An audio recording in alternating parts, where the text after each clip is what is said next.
新港鱼安怎来？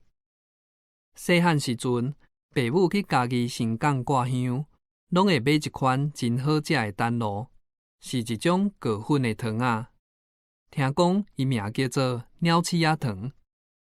这就真奇卡，有需要去甲伊了解一个头来尾去。故事爱为清朝光绪年间讲起。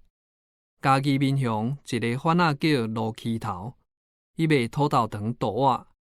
有一摆，小连续几工的乌阴落雨，伊的土豆糖煞来转润落软，一声拢卖一。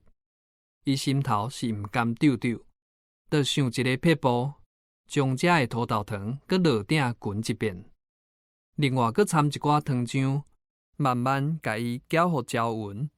等伊冷了后，就切做茶，嘛是一种新款的土豆糖。这种土豆糖比原早的较软、较润，夹伫喙内抾出来会牵丝，亲像鸟鼠仔囝，就安尼号做鸟鼠仔糖。鸟鼠仔糖受到人客的爱顾，就有真侪种口味，亲像讲金蕉、龙眼、青茶、海苔等。罗起头后来搬来新港奉天宫的庙边开店，挂起金钟利的招牌。时间是西元1891年，到达100多年咯，会使讲家业兼利市。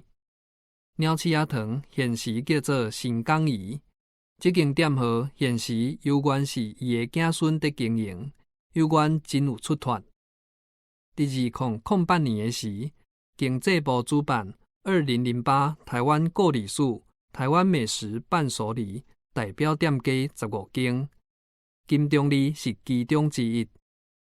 还佫有伊的鸟鼠仔糖嘛得到100大台湾观光特产的光彩。后摆咱去奉天宫拜拜，爱会记得去甲这间100年老店交关一下，因为伊有够的台湾味。作者：区文色。